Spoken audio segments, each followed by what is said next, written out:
Anyone starting out on the keyboard almost always runs into the same problem, which is making your hands obey you, coordinating your hands.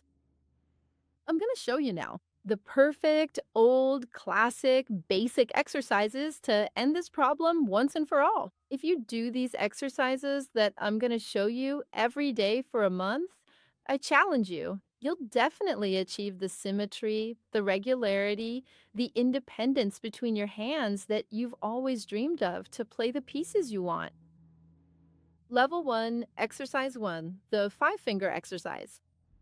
We're going to choose 5 notes, which will be C, D, E, F, G, and place our hands over these notes.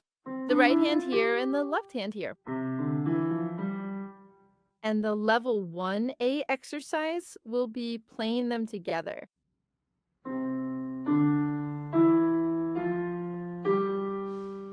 And DAC. Here, you have to pay attention. If the note is coming out together, you're not playing one after the other. You're playing them in the same rhythm at the same time, and the sound is very even, almost the same sound. And only after you're playing at the speed I showed you here, you'll go to the level 1B exercise. Now we're going to alternate hands. That is, I'll play the left hand first and then the right hand.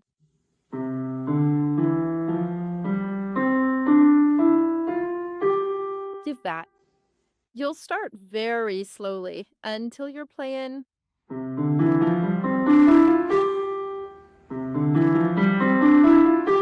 And then we're going to go back and forth.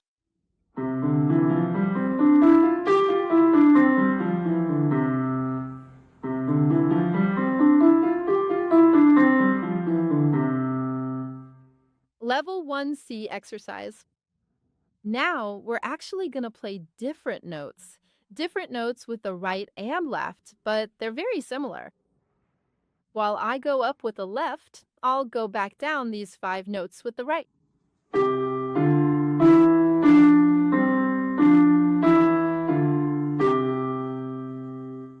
So with the right hand, I'm playing G, F, E, D, C, and with the left hand, I'm playing C, D, E, F, G. Putting it together, it's like I showed you. And then reverse.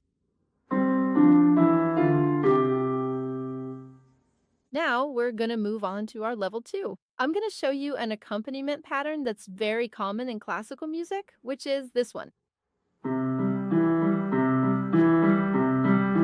I'm playing C, G, and E, but in this rhythm, try to imitate me at home. At first, it'll come out slowly. I'm using my pinky on C, my thumb on G, and my third finger on E.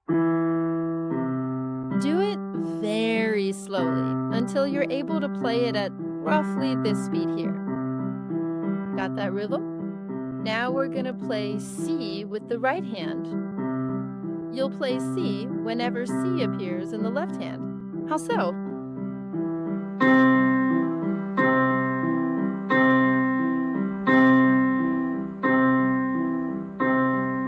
Very slowly.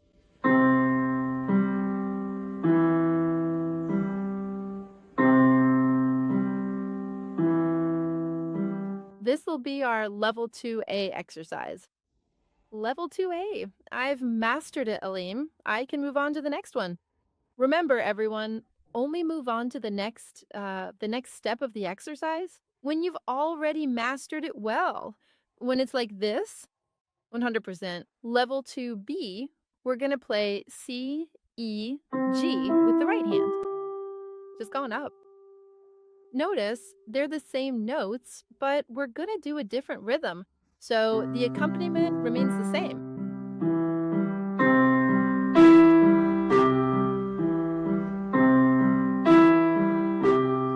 The C will fall with C, the E will fall with E, and the G will fall with C again.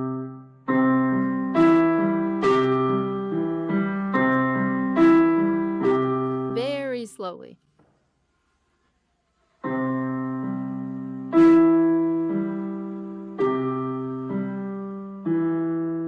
Level 2 C exercise, we'll do the same thing, but we'll also come back down. GEC.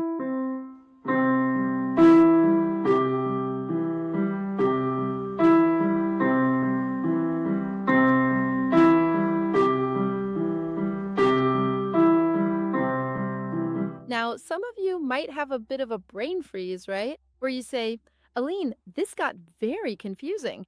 But stay calm. It's just a matter of getting the left hand down until it's automatic and thinking about the timing.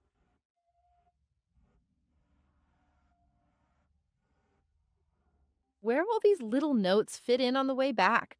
The G will be with C, the E with E, and the C with C.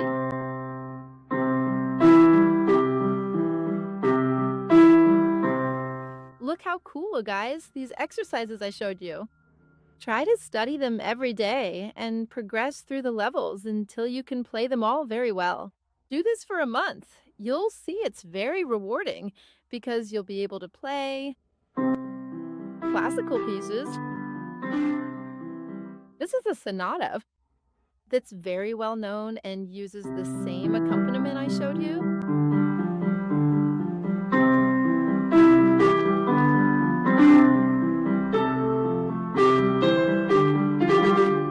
See how rewarding it is to study hand independence, because with independence, it's possible to play any song from the classical and also popular repertoire. Stay here with me on the channel. Don't forget to subscribe. And also follow me in my complete keyboard and piano course. In this course, I teach this song, this complete sonata, step by step, and many other songs with everything you need to know about keyboard and piano and how to progress on the instrument. See you later. Bye bye.